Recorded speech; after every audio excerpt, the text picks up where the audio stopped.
So according to mainstream media, a lot of people are dying, but not according to mainstream media because they're not really reporting on it. Or if they are, they're leaving out pertinent details. There have been some pretty strange deaths recently. Celebrities, media personnel, something's up, right? So I don't know if any of you read last night or saw today that someone dressed up like a FedEx driver and went to the home of federal judge Esther Salas. Her son opened the door. He was killed. Then the husband of the judge was shot several times. He's in critical condition from what I understand. And tonight I read, and I have to read some more because I'm not sure. I only read it in one article. But that the driver posing as a FedEx driver was found dead. And in his possession was a package to Judge Salas, which seems kind of fishy in and of itself. But anyways, the interesting thing and what the mainstream media wasn't reporting on last night, and I actually got it from the Daily Mail UK, was that this judge just 4 days ago, which would have been 5 days ago now, was assigned to investigate an ongoing public corruption investigation lawsuit regarding Deutsche Bank.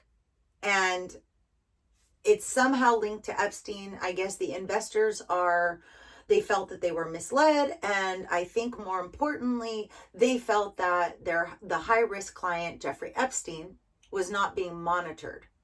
Now, I don't know what that means, monitored, because how does his dealings with that bank affect them? I'm not sure. But it was linked to Epstein. Okay. So I got to thinking.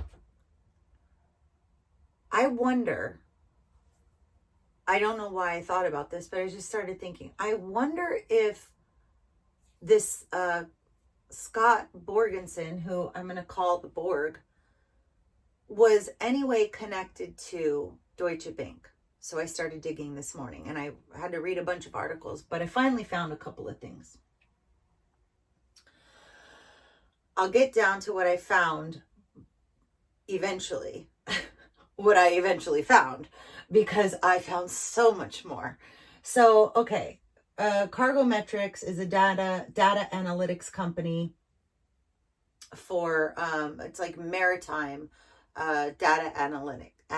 Why am I having an issue? Data analytics. Yeah, okay.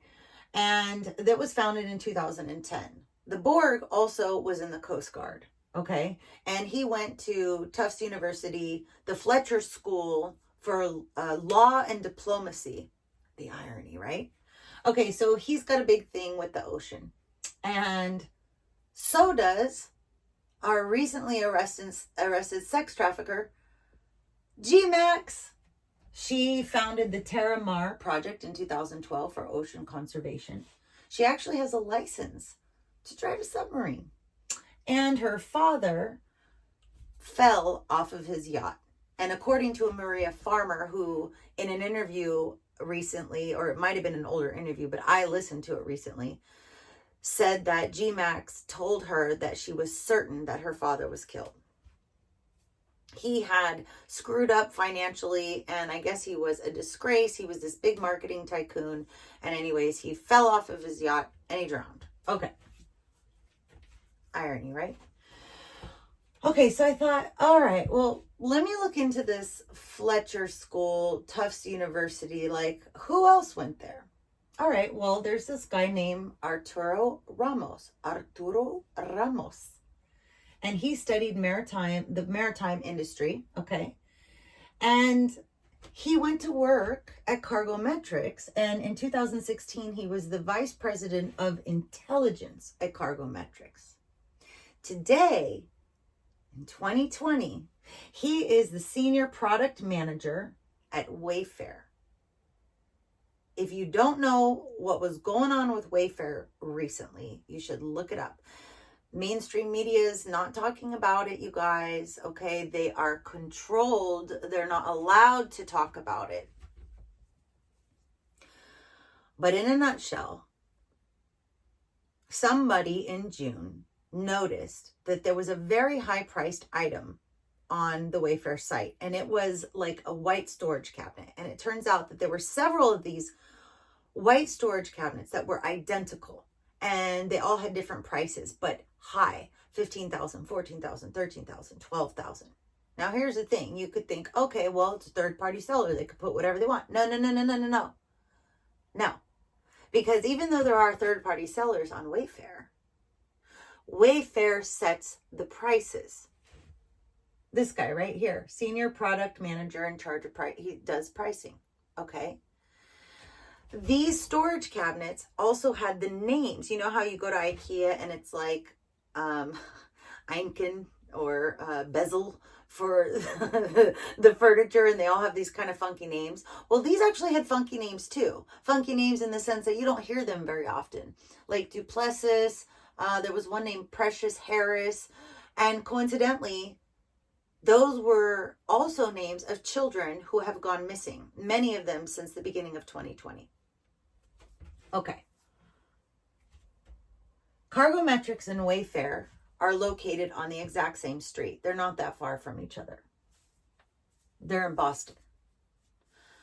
The Borg owns a house in Manchester by the Sea, Boston. And that's where he was holding up with G-Max. Someone actually saw her with his dog. And remember that the Borg and G-Max, people are wondering if they're married, because she is married. We just don't know to who. And I don't know why it's so hard to pull a damn record unless they got married in another country, or maybe they're not even married. But they did pose as a married couple when they met with the real estate agent to go buy that house that G-Max ended up hiding out in and ultimately was captured in. By the way, my light is over here because I didn't realize there was going to be a glare. You would think after running a videotape audition service for a while that I would get it. Excuse me. But whatever. Live and learn. So where are we? So we're in Boston. Okay. So these two were living in Boston. Wayfair and Cargometrics are in Boston. Also, just a little thing. These two met at a speaking engagement for ocean conservation. They love the sea. Okay. By the sea, by the sea, by the beautiful sea. All right.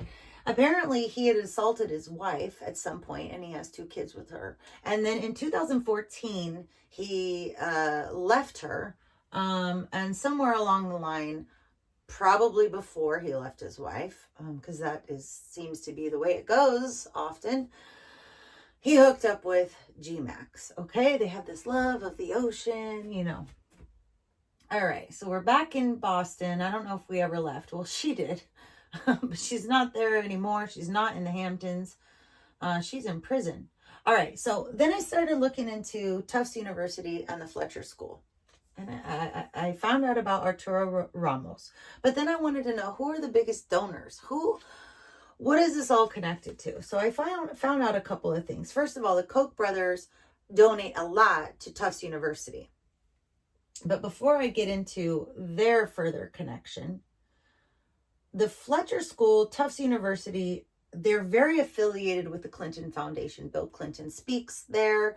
They have a lot of support. I think it might have been the president of the university who can't stand Trump, and he's a very avid Hillary supporter. So then I find out that Tufts University made what is called a commitment to the Clinton Foundation to fund a project. Okay. And I think that one it's called the Empower Project. And I'm going to jump around a little bit here, but that's why I have the board.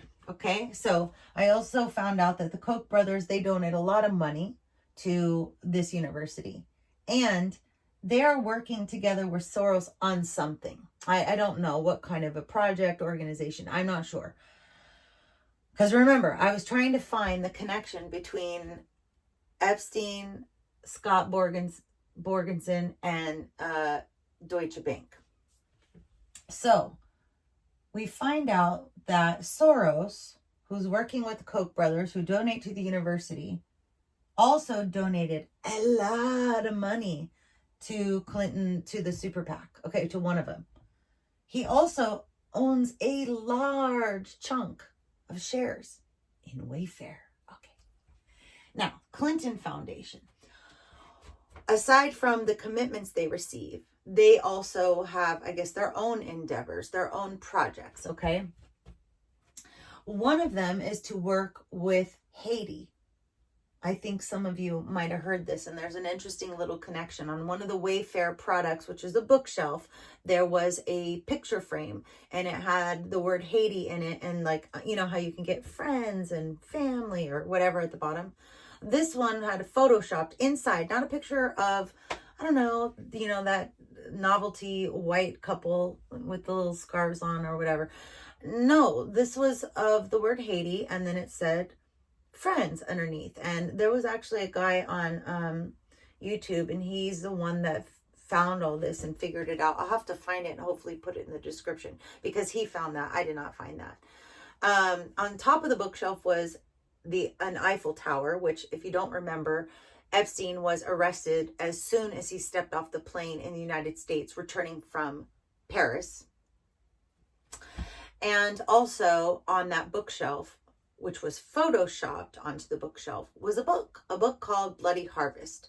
And it was the organ harvesting ring. I can never remember the name of it.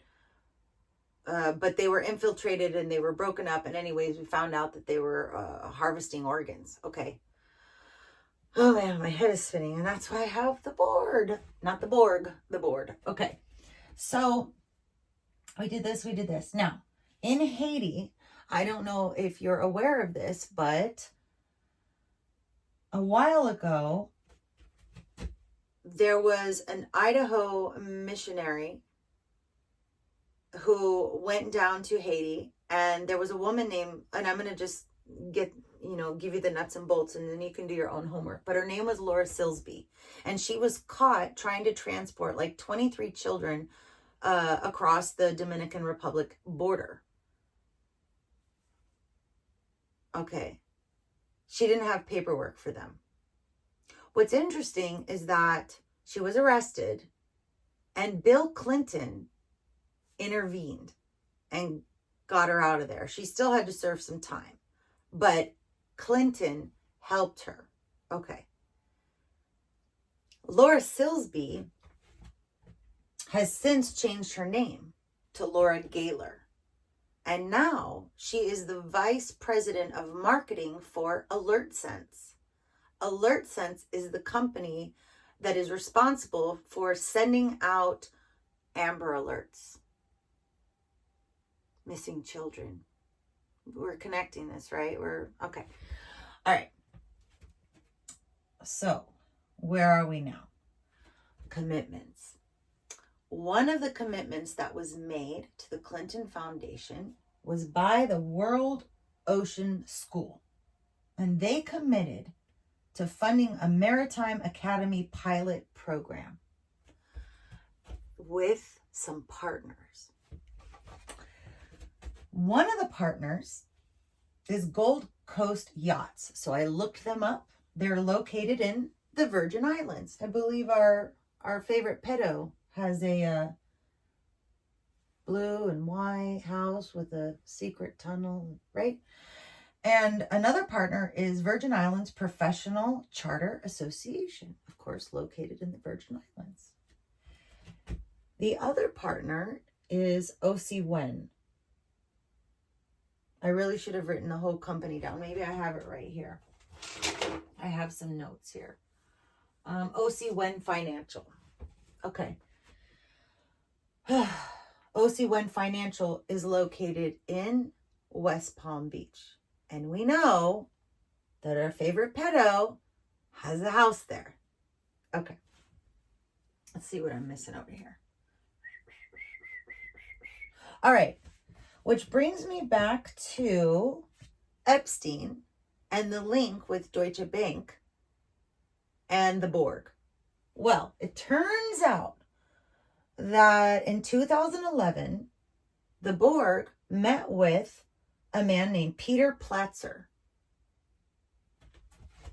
He was one of the original investors in Cargometrics, along with Eric Schmidt from Google and John P McCormick, who's the CEO of BAAM, which I should have, let me see if I wrote that down. It's Blackstone Alternative something. Sorry, you guys. I was just trying to stick to a story, not all the details, but y'all can look this up. BAAM. And it is the world's largest hedge fund allocator. Okay. Coincidentally, this guy also wrote a book called Machiavellian Democracy, Controlling Elites with Ferocious Populism. That irony though, right? Okay. So yeah, the Borg is connected or with at least someone at Deutsche Bank. Now, I don't know if he actually has accounts there. I couldn't find that. I couldn't find if he was a client there, but he did meet with this guy, Peter Platzer, who not only was an original investor in Cargometrics, but worked at Deutsche Bank for 8 years as a hedge fund manager. Now,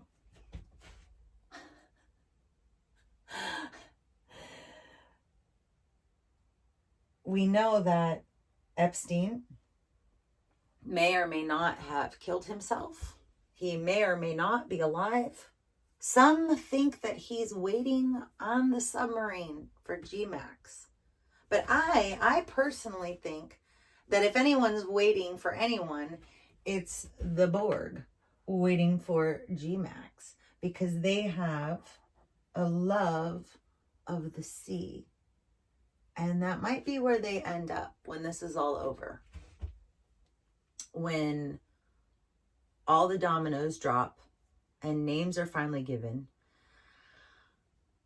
and the dots are connected between every single person, not only that covered for Epstein years ago when he was taken to trial and he was only charged and convicted on one count, was let out 6 days a week to go to work, had his own private freaking cell. Everybody that protected him or was too afraid to come forward. But we know also that GMAX has a lot of footage, and apparently when they raided Jeff Epstein's apartment or his townhome in Manhattan, they were able to apprehend all the footage. See, when he was arrested in 2008, if you haven't watched Filthy Rich on Netflix, you definitely should. It's just a 4-part documentary. But someone tipped him off, because by the time the feds got there, everything was gone. The footage was gone, hard drives, everything was gone. But this time, he had no idea. If he knew that he was going to be arrested, obviously he wouldn't have come back from Paris, which, by the way, GMAX is a citizen of France. I just realized that. Man. This is crazy. And I think I'm going to do the next video on the celebrities that have died. Even Kelly Preston, like, that kind of trips me out, because even John Travolta said she was fighting a silent battle with cancer. And right now, if you don't know, if you don't know by now that there are all these celebrities caught up in a sex trafficking ring in a satanic cult, then, well, where the hell have you been? Okay? Just because they got little Allie Mack from Smallville, they just threw her to the lions. I don't even know if she was, I mean, I don't know. I don't know if she was actually guilty or if they set her up, but I do know that she was sex trafficking. She would brand her victims with her freaking initials. So that might have just kind of taken the heat. They needed to give them someone, you know what I mean? But now everyone's being called out. And so we're going to find out as many names as we can, but I wouldn't be surprised if there are a lot more suicides, because these celebrities and these politicians are under the microscope right now. And there is a paper trail, and you might not like Trump. I didn't like him either. I personally can't stand him, and I can't stand him personally. But I do know that he has taken down cartels, and he has been he's like the crux of taking down this pedophile ring. And I know why everybody is very involved with the Black Lives Matter movement, and I get it, but there are thousands and thousands of children that have been missing, that have been tortured, they have been raped. These are children, okay, of all races. I know I've said this before, but all races. So it's time to stop letting the media control your head by being your neck, okay? You need to control your head. You need to control your mind. This stuff is real, and I know it's disgusting, and nobody wants to hear it, and nobody la la la la la la la la la la. But that doesn't make it go away, okay? Sex trafficking is the most important thing right now. It's not. That's the people that need to hear the truth about that don't want to hear it. They don't want to watch anything, and that's fine. You know, now all these fights about the masks, and that's fine too. But my sights are on something much bigger and much more important, and that's the children, and we need to save them. So please do your homework, start opening your eyes, and stop letting the media divert your attention. If you want to spend hours watching something, go spend hours on the internet researching the connections and how these children are trafficked and where they're trafficked. It's happening right here. It could be happening next door. Okay, so I hope that you enjoyed my little presentation. It was my first one. And you know, it's kind of funny. Months ago, I was going to start doing presentations on a whiteboard regarding narcissistic personality disorder. And I was all jazzed about it because I understand, it's so much to explain, but basically what's happening globally, what's happening on a very large scale with the government, it's also been happening in our lives, like on a microcosmic scale, you know, like there is a global narcissism. And then so many people, I found forums with hundreds and hundreds of victims. There are like 185 million victims of narcissistic personality disorder abuse. And it's interesting to me, this kind of theme of narcissism. And then I went down some rabbit holes, and now it just seems like I can spot them out like that. I could just spot them out. And so I was going to do this dry erase board thing and talk about the healing and blah, blah, blah. Anyways, I came across this YouTuber, Aaron Doughty, who's phenomenal. And he's been at this for years. Like, I know he had his spiritual awakening in 2012. But he does something like this every day. And I saw that and I got discouraged, which is so stupid. But like, he was going to see my video, you know. But I was like, oh no, somebody else is doing it. What if he thinks I copied him? That was just ridiculous, you know. So that was, I lost like 4 months. Okay, I could have been so much better at this by now. But for now, this is what you get.